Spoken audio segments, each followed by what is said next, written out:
Harry Potter and the Half-Blood Prince, Chapter 12, Silver and Opals.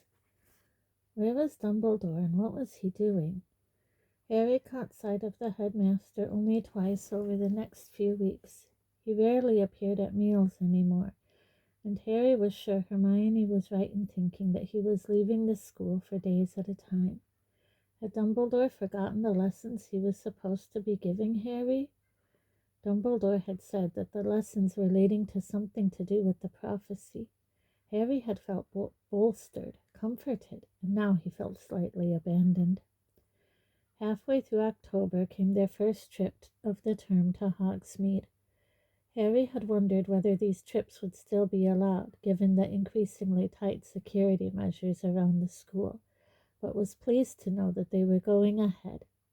It was always good to get out of the castle grounds for a few hours. Harry woke early on the morning of the trip, which was proving stormy, and whiled away the time until breakfast by reading his copy of Advanced Potion Making. He did not usually lie in bed reading his textbooks. That sort of behavior, as Ron rightly said, was indecent in anybody except Hermione, who was simply weird that way. Harry felt, however, that the Half-Blood Prince's copy of Advanced Potion Making hardly qualified as a textbook. The more Harry pored over the book, the more he realized how much was in there. Not only the handy hints and shortcuts on potions that were earning him such a glowing reputation with Slughorn, but also the imaginative little jinxes and hexes scribbled in the margins which Harry was sure, judging by the crossing out and revisions, that the prince had invented himself. Harry had already attempted a few of the prince's self-invented spells. There had been a hex that caused toenails to grow alarmingly fast. He had tried this on Crabbe in the corridor, with very entertaining results. A jinx that glued the tongue to the roof of the mouth, which he had twice used, to general applause, on an unsuspecting Argus Filch. And perhaps most useful of all, Muffliato, a spell that filled the ears of anyone nearby with an unidentifiable buzzing, so that lengthy conversations could be held in class without being overheard.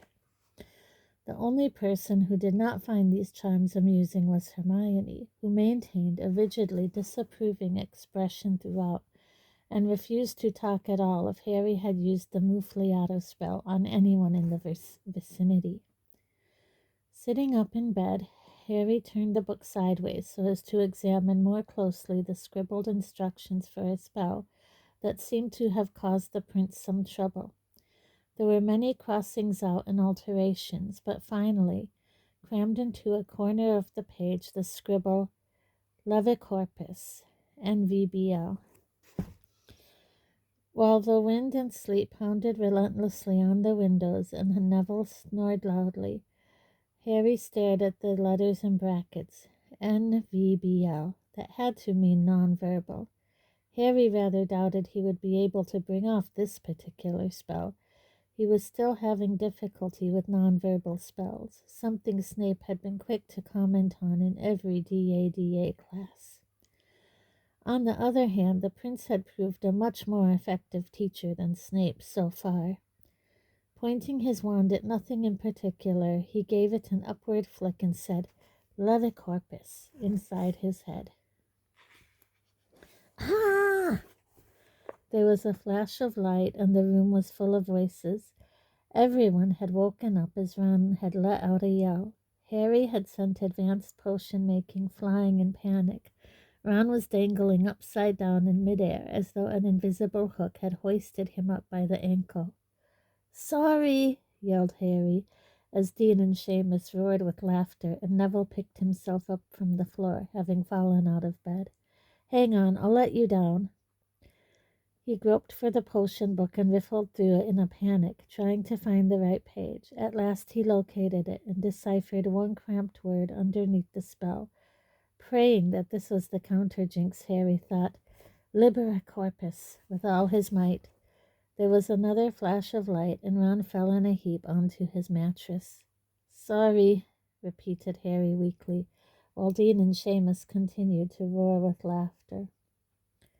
"Tomorrow," said Ron in a muffled voice. "I'd rather you set the alarm clock." By the time they had got dressed, patting themselves out with several of Mrs. Weasley's hand-knitted sweaters and carrying cloaks, scarves and gloves, Ron's shock had subsided, and he had decided that Harry's new spell was highly amusing. So amusing, in fact, that he lost no time in regaling Hermione with the story as they sat down for breakfast. "And then there was another flash of light, and I landed on the bed again," grinned Ron, helping himself to sausages. Hermione had not cracked a smile during this anecdote, and now turned an expression of wintry disapproval upon Harry. "Was this spell, by any chance, another one from that potion book of yours?" she said. Harry frowned at her. "Always jump to the worst conclusion, don't you?" "Was it?" "Well, yeah, it was, but so what?" "So you just decided to try out an unknown handwritten incantation and see what would happen?" "Why does it matter if it's handwritten?" said Harry, preferring not to answer the rest of the question. Because it's probably not Ministry of Magic approved," said Hermione. "And also," she added as Harry and Ron rolled their eyes, "because I'm starting to think this prince character was a bit dodgy." Both Harry and Ron shouted her down at once. "It was a laugh," said Ron, upending a ketchup bottle over his sausages. "Just a laugh, Hermione, that's all."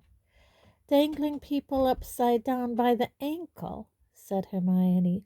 "Who puts their time and energy into making up spells like that?" "Fred and George," said Ron, shrugging. "It's their kind of thing. And, my dad," said Harry. He had only just remembered. "What?" said Ron and Hermione together. "My dad used this spell," said Harry. Lupin told me." This last part was not true. In fact, Harry had seen his father use the spell on Snape, but he had never told Ron and Hermione about that particular excursion into the Pensieve. Now, however, a wonderful possibility occurred to him. Could the half-blood prince possibly be— "Maybe your dad did use it, Harry," said Hermione, "but he's not the only one. We've seen a whole bunch of people use it, in case you've forgotten. Dangling people in the air, making them float along, asleep, helpless." Harry stared at her. With a sinking feeling, he too remembered the behavior of the Death Eaters at the Quidditch World Cup. Ron came to his aid. "That was different," he said robustly. "They were abusing it. Harry and his dad were just having a laugh. You don't like the prince, Hermione," he added, pointing a sausage at her sternly, "because he's better than you at potions." "It's got nothing to do with that," said Hermione, her cheeks reddening. "I just think it's very irresponsible to start performing spells when you don't even know what they're for. And stop talking about the prince as if it's his title. I bet it's just a stupid nickname, and it doesn't seem as though he was a very nice person to me." "I don't know where you get that from," said Harry heatedly. "If he'd been a budding Death Eater, he wouldn't have been boasting about being half-blood, would he?" Even as he said it, Harry remembered that his father had been pure-blood, but he pushed the thought out of his mind. He would worry about that later. "The Death Eaters can't all be pure-blood. There aren't enough pure-blood wizards left," said Hermione stubbornly. "I expect most of them are half-bloods pretending to be pure. It's only Muggle-borns they hate. They'd be quite happy to let you and Ron join up." "There is no way they'd get me to be a Death Eater," said Ron indignantly, a bit of sausage flying off the fork he was now brandishing at Hermione and hitting Ernie Macmillan on the head. "My whole family are blood traders. That's as bad as Muggle-borns to Death Eaters." "And they'd love to have me," said Harry sarcastically. "We'd be best pals if they didn't keep trying to do me in." This made Ron laugh. Even Hermione gave a grudging smile, and a distraction arrived in the shape of Ginny. "Hey, Harry, I'm supposed to give you this." It was a scroll of parchment with Harry's name written upon it in familiar, thin, slanting writing. "Thanks, Ginny. It's Dumbledore's next lesson," he told Ron and Hermione, pulling open the parchment and quickly reading its contents. "Monday evening." He felt suddenly light and happy. "Want to join us in Hogsmeade, Ginny?" he asked. "I'm going with Dean. Might see you there," she replied, waving at them as she left. Filch was standing at the oak front doors as usual, checking off the names of people who had permission to go into Hogsmeade. The process took even longer than normal, as Filch was triple-checking everybody with his secrecy sensor. "What does it matter if we're smuggling dark stuff out?" demanded Ron, eyeing the long, thin secrecy sensor with apprehension. "Surely you ought to be checking what we bring back in." His cheek earned him a few extra jabs with the sensor, and he was still wincing as they stepped out into the wind and sleet. The walk into Hogsmeade was not enjoyable. Harry wrapped his scarf over his lower face. The exposed part soon felt both raw and numb. The road to the village was full of students bent double against the bitter wind. More than once Harry wondered whether they might not have had a better time in the warm common room, and when they finally reached Hogsmeade and saw that Zonko's joke shop had been boarded up, Harry took it as confirmation that this trip was not destined to be fun. Ron pointed with a thickly gloved hand towards Honeydukes, which was mercifully open, and Harry and Hermione staggered in his wake into the crowded shop. "Thank God," shivered Ron as they were enveloped by warm toffee-scented air. "Let's stay here all afternoon." "Harry, my boy," said a booming voice from behind them. "Oh, no," muttered Harry. The three of them turned to see Professor Slughorn, who was wearing an enormous furry hat and overcoat with matching fur collar, clutching a large bag of crystallized pineapple and occupying at least a quarter of the shop. "Harry, that's 3 of my little suppers you've missed now," said Slughorn, poking him genially in the chest. "It won't do, my boy. I'm determined to have you. Miss Granger loves them, don't you?" "Yes," said Hermione helplessly. "They're really—" "So why don't you come along, Harry?" demanded Slughorn.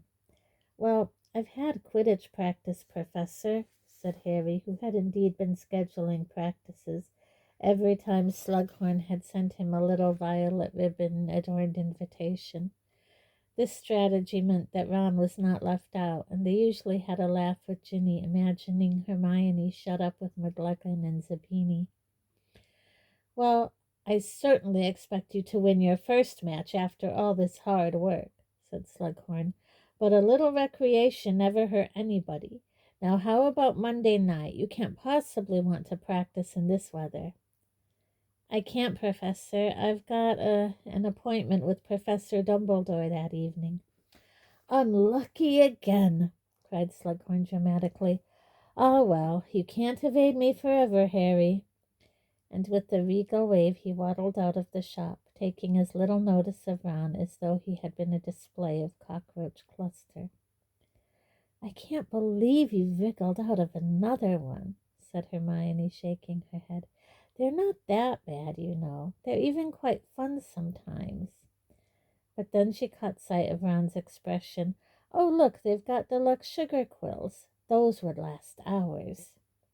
Glad that Hermione had changed the subject, Harry showed much more interest in the new extra-large sugar quills than he would normally have done, but Ron continued to look moody and merely shrugged when Hermione asked him where he wanted to go next. "Let's go to the Three Broomsticks," said Harry. "It'll be warm." They bundled their scarves back over their faces and left the sweet shop. The bitter wind was like knives on their faces after the sugary warmth of Honeydukes. The street was not very busy. Nobody was lingering to chat, just hurrying towards their destinations. The exceptions were 2 men a little ahead of them, standing just outside the Three Broomsticks. One was very tall and thin, squinting through his rain-washed glasses. Harry recognized the barman who worked in the other Hogsmeade pub, the Hog's Head. As Harry, Ron, and Hermione drew closer, the barman drew his cloak more tightly around his neck and walked away, leaving the shorter man to fumble with something in his arms. They were barely feet from him when Harry realized who the man was. Mundungus! The squat, bandy-legged man with long, straggly ginger hair jumped and dropped an ancient suitcase, which burst open, releasing what looked like the entire contents of a junk shop window. "Oh, 'ello, Harry," said Mundungus Fletcher with the most unconvincing stab at airiness. "Well, don't let me keep ya." And he began scrabbling on the ground to retrieve the contents of his suitcase with every appearance of a man eager to be gone. "Are you selling this stuff?" asked Harry, watching Mundungus grabbing an assortment of grubby-looking objects from the ground. "Oh, well, gotta scrape a living," said Mundungus. "Gimme that." Ron had stooped down and picked up something silver. "Hang on," Ron said slowly. "This looks familiar." "Thank you," said Mundungus, snatching the goblet out of Ron's hand and stuffing it back into the case. "Well, I'll see you all." Ouch! Harry had pinned Mundungus against the wall of the pub by the throat. Holding him fast with one hand, he pulled out his wand. "Harry!" squealed Hermione. "You took that from Sirius's house," said Harry, who was almost nose to nose with Mundungus and was breathing in an unpleasant smell of old tobacco and spirits. "That had the Black family crest on it." No, what?" spluttered Mundungus, who was turning slowly purple. "What did you do? Go back the night he died and strip the place?" snarled Harry. No, give it to me." "Harry, you mustn't," shrieked Hermione as Mundungus started to turn blue. There was a bang, and Harry felt his hands fly off Mundungus's throat. Gasping and spluttering, Mundungus seized his fallen case. Then crack, he disapparated. Harry swore at the top of his voice, spinning on the spot to see where Mundungus had gone. "Come back, you thieving—" "There's no point, Harry." Tonks had appeared out of nowhere, her mousy hair wet with sleet. "Mundungus will probably be in London now. There's no point yelling." "He's nicked Sirius's stuff. Nicked it." "Yes, but still," said Tonks, who seemed perfectly untroubled by this piece of information. "You should get out of the cold." She watched them through the door of the Three Broomsticks. The moment he was inside, Harry burst out. "He was nicking Sirius's stuff."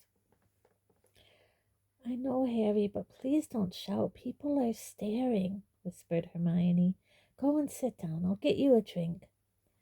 Harry was still fuming when Hermione returned to their table a few minutes later, holding 3 bottles of butterbeer.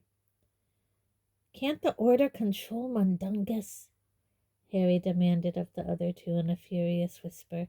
"Can't they at least stop him stealing everything that's not fixed down when he's at headquarters?"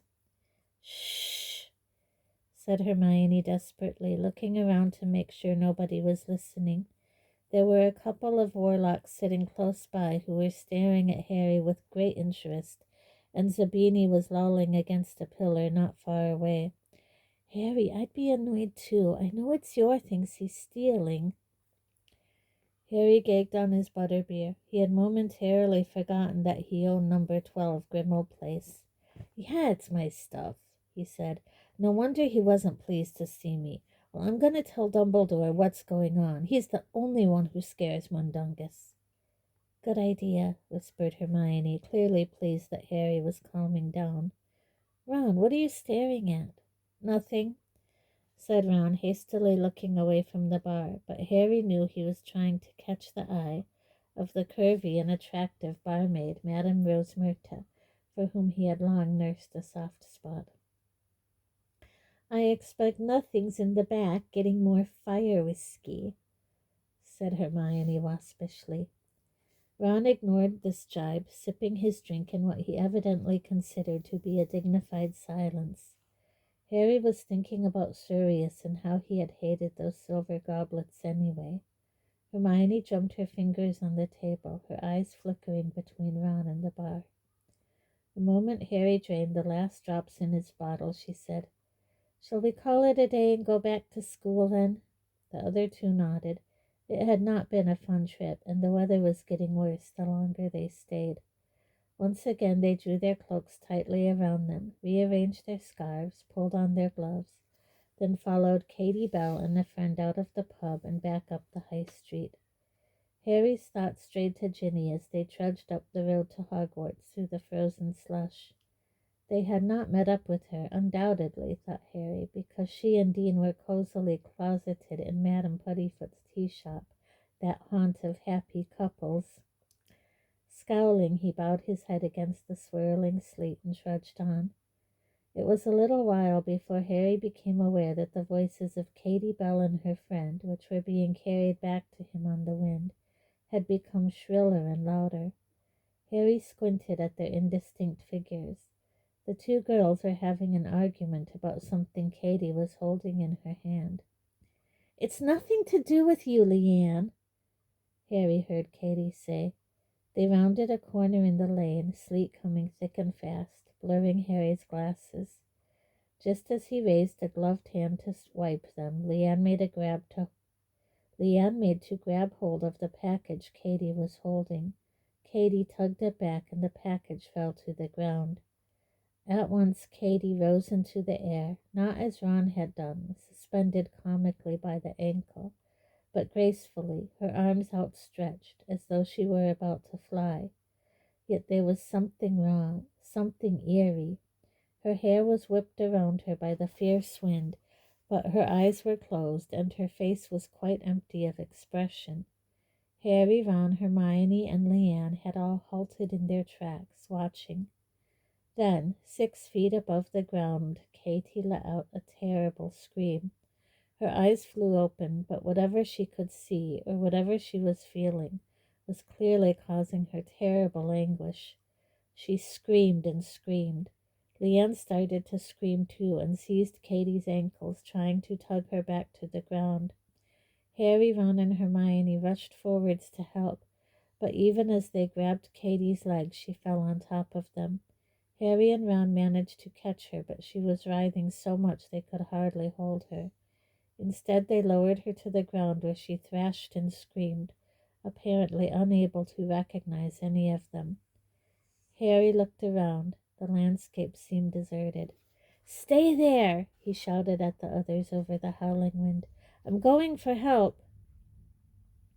He began to sprint towards the school. He had never seen anyone behave as Katie had just done, and could not think what had caused it. He hurtled round a bend in the lane and collided with what seemed to be an enormous bear on its hind legs. "Hagrid!" he panted, disentangling himself from the hedgerow into which he had fallen. "Harry," said Hagrid, who had sleet trapped in his eyebrows and beard, and was wearing his great shaggy beaver-skin coat. "Just been visiting Grop. He's coming on so well you wouldn't— Hagrid, someone's hurt back there, or cursed, or something." "What?" said Hagrid, bending lower to hear what Harry was saying over the raging wind. "Someone's been cursed," bellowed Harry. "Cursed? Who's been cursed? Not Ron? Hermione?" "No, it's not them. It's Katie Bell. This way." Together they ran back along the lane. It took them no time to find the little group of people around Katie, who was still writhing and screaming on the ground. Ron, Hermione, and Leanne were all trying to quieten her. "Get back!" shouted Hagrid. "Let me see her." "Something's happened to her," sobbed Leanne. "I don't know what." Hagrid stared at Katie for a second, then, without a word, bent down, scooped her into his arms, and ran off towards the castle with her. Within seconds, Katie's piercing screams had died away, and the only sound was the roar of the wind. Hermione hurried over to Katie's wailing friend and put an arm around her. "It's Leanne, isn't it?" The girl nodded.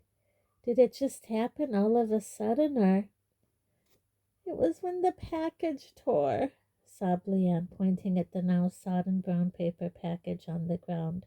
which had split open to reveal a greenish glitter. Ron bent down, his hand outstretched, but Harry seized his arm and pulled him back. "Don't touch it!" He crouched down, and an ornate opal necklace was visible, poking out of the paper. "I've seen that before," said Harry, staring at the thing. "It was on display in Borgin and Burke's ages ago. The label said it was cursed. Katie must have touched it." He looked up at Leanne, who had started to shake uncontrollably. "How did Katie get hold of this?" "Well, that's why we were arguing. She came back from the bathroom in the 3 broomsticks holding it. Said it was a surprise for somebody at Hogwarts and she had to deliver it. She looked all funny when she said it. Oh no. I bet she's been imperious and I didn't realize." Leanne shook with renewed sobs. Hermione patted her shoulder gently. "She didn't say who'd given it to her, Leanne?" "No, she wouldn't tell me. And I said she was being stupid and not to take it up to school, but she just wouldn't listen, and then I tried to grab it from her and Leanne let out a wail of despair. "We'd better get up to school," said Hermione, her arm still around Leanne. "We'll be able to find out how she is. Come on." Harry hesitated for a moment, then pulled his scarf from around his face, and ignoring Ron's gasp, carefully covered the necklace in it and picked it up. "We'll need to show this to Madame Pomfrey," he said. As they followed Hermione and Leanne up the road, Harry was thinking furiously. They had just entered the grounds when he spoke, unable to keep his thoughts to himself any longer. "Malfoy knows about this necklace. It was in a case at Borgin and Burke's 4 years ago. I saw him having a good look at it while I was hiding from him and his dad. This is what he was buying that day when we followed him. He remembered it and he went back for it. I don't know, Harry," said Ron hesitantly. "Loads of people go to Borgin and Burke's, and didn't that girl say Katie got it in the girls' bathroom? She said she came back from the bathroom with it. She didn't necessarily get it in the bathroom itself." "McGonagall," said Ron warningly. Harry looked up. Sure enough, Professor McGonagall was hurrying down the stone steps through swirling sleet to meet them. "Hagrid says you foresaw what happened to Katie Bell. Upstairs to my office at once, please. What's that you're holding, Potter?" "It's the thing she touched," said Harry. "Good Lord," said Professor McGonagall, looking alarmed as she took the necklace from Harry. No, Filch, they're with me," she added hastily, as Filch came shuffling eagerly across the entrance hall, holding his secrecy censer aloft. "Take this necklace to Professor Snape at once, but be sure not to touch it. Keep it wrapped in the scarf." Harry and the others followed Professor McGonagall upstairs and into her office. The sleet-spattered windows were rattling in their frames, and the room was chilly despite the fire crackling in the grate. Professor McGonagall closed the door and swept round her desk to face Harry, Ron, Hermione, and the still sobbing Leanne. "Well," she said sharply, "what happened?" Haltingly, and with many pauses while she attempted to control her crying, Leanne told Professor McGonagall how Katie had gone to the bathroom in the 3 broomsticks and returned holding the unmarked package, how Katie had seemed a little odd, and how they had argued about the advisability of agreeing to deliver unknown objects, the argument culminating in the tussle over the parcel which tore open. At this point, Leanne was so overcome there was no getting another word out of her. "All right," said Professor McGonagall, not unkindly. "Go up to the hospital wing, please, Leanne, and get Madame Pomfrey to give you something for shock." When she had left the room, Professor McGonagall turned back to Harry, Ron, and Hermione. "What happened when Katie touched the necklace?" "She rose up in the air," said Harry, before either Ron or Hermione could speak, "and then began to scream and collapsed. Professor, can I see Professor Dumbledore, please?" "The headmaster is away until Monday, Potter," said Professor McGonagall, looking surprised. "Away?" Harry repeated angrily. "Yes, Potter, away," said Professor McGonagall tartly. But anything you have to say about this horrible business can be said to me, I'm sure." For a split second Harry hesitated. Professor McGonagall did not invite confidences. Dumbledore, though in many ways more intimidating, still seemed less likely to scorn a theory, however wild. This was a life-and-death matter, though, and no moment to worry about being laughed at. "I think Draco Malfoy gave Katie that necklace, Professor." On one side of him, Ron rubbed his nose in apparent embarrassment. On the other, Hermione shuffled her feet as though quite keen to put a bit of distance between herself and Harry. "That is a very serious accusation, Potter," said Professor McGonagall after a shocked pause. "Do you have any proof?" "No," said Harry, "but—" And he told her about following Malfoy to Borgin and Burke's and the conversation they had overheard between him and Borgin. When he had finished speaking, Professor McGonagall looked slightly confused. "Malfoy took something to Borgin and Burke's for repair?" "No, Professor, he just wanted Borgin to tell him how to mend something. He didn't have it with him. But that's not the point. The thing is he bought something at the same time, and I think it was that necklace." "You saw Malfoy leaving the shop with a similar package?" "No, Professor, he told Borgin to keep it in the shop for him." "But Harry," Hermione interrupted, "Borgin asked him if he wanted to take it with him, and Malfoy said no." "Because he didn't want to touch it, obviously," said Harry angrily. "What he actually said was, 'How would I look carrying that down the street?'" said Hermione. "Well, he would look a bit of a prat carrying a necklace," interjected Ron. "Oh, Ron," said Hermione despairingly, "it would be all wrapped up so he wouldn't have to touch it, and quite easy to hide inside a cloak so nobody would see. I think whatever he reserved at Borgin and Burke's was noisy or bulky, something he knew would draw attention to him if he carried it down the street. And in any case," she pressed on loudly before Harry could interrupt, "I asked Borgin about the necklace, don't you remember? When I went in to try and find out what Malfoy had asked him to keep, I saw it there, and Borgin just told me the price. He didn't say it was already sold or anything." "Well, you were being really obvious. He realized what you were up to within 5 seconds. Of course he wasn't going to tell you. Anyway, Malfoy could have sent off for it since—" "That's enough," said Professor McGonagall as Hermione opened her mouth to retort, looking furious. "Potter, I appreciate you telling me this, but we cannot point the finger of blame at Mr. Malfoy purely because he visited the shop where this necklace might have been purchased.